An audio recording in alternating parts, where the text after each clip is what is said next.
Because with lies ye have made the heart of the righteous sad, whom I have not made sad, and strengthened the hand of the wicked, that he should not return from his wicked way, by promising him life.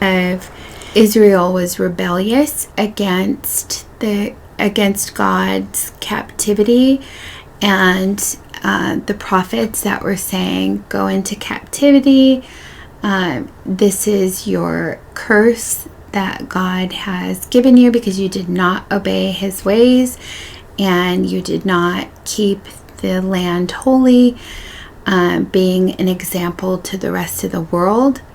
And what they assumed was that these nations were coming after them and that they were still righteous because of being chosen by God previously and living in this good land for some time.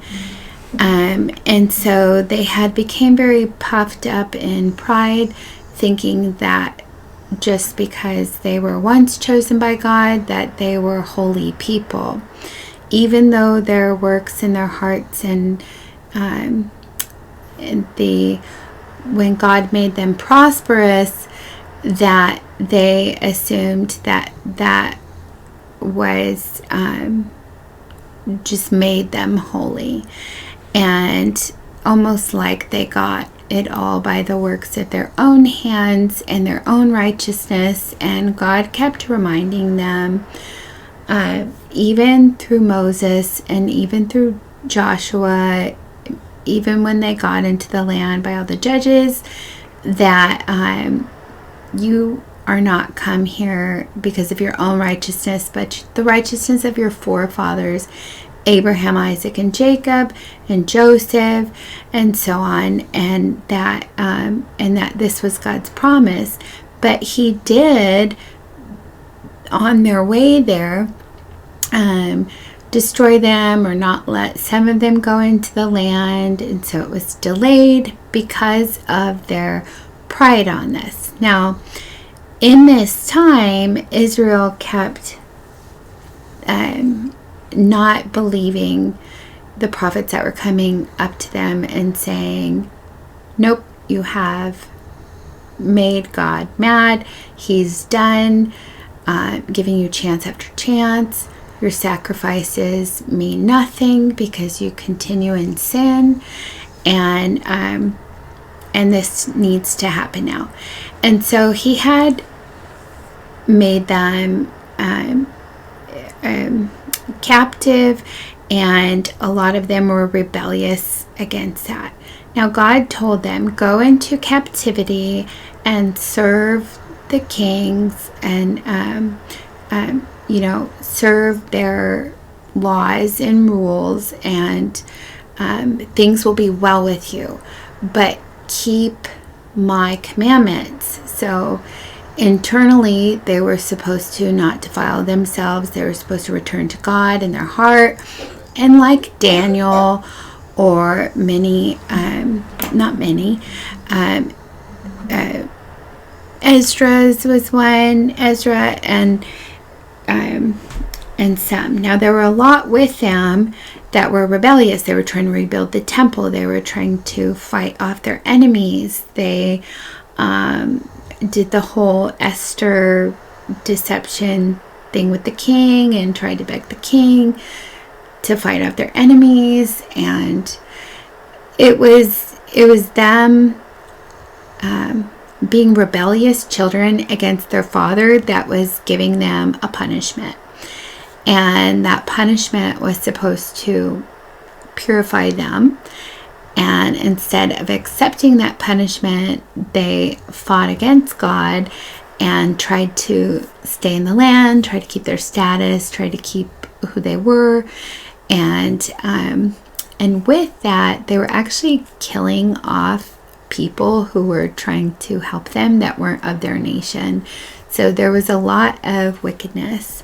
And Ezekiel God showed him through the wall what their works really were. So Ezekiel didn't understand either the wickedness that was going on in Israel, that man couldn't see. So only God could see these things that they were hiding in the temple, and that they were trying to hide from others. But God knew that their hearts were wicked. And so, but these people, as they were rebelling, they were saying, surely God will fight for us. Surely God will make us prosperous again if we build this temple. And so a lot of them were preaching peace and God is with us, when they weren't preaching change your ways, let's turn from our sin, let's obey God's laws internally, not just for show. And so God shows Ezekiel that no, inwardly they are wicked, and this needs to happen. And so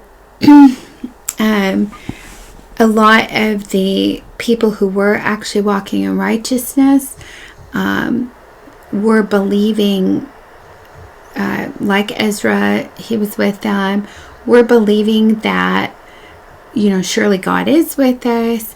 And so a lot of them actually had to be shown that no, these people are wicked, and there's only a few. And those few were actually still in captivity. So Daniel was still in captivity, but because he kept God's ways, he, was still obeying the kings. It's just not when it's going to defile himself. And so in this world that we live in today, the same world, just a different time, we have the ways of the land that they walk in, that we defile ourselves with when we conform to them. But we also have the laws of the land that we also obey. And so we can at the same time obey the laws of the land and obey our God by not following after the wicked ways of the land. And so a lot of those things are stuff we don't even look at. And a lot of the churches and religions today promote those things as if they are godly. So Christmas or holidays, those are actually feasts of the land or feasts of the people who don't walk in God's ways. Those are idolatry things. They're very pagan. They're not Christian, but in these churches, they're promoting them as being of God.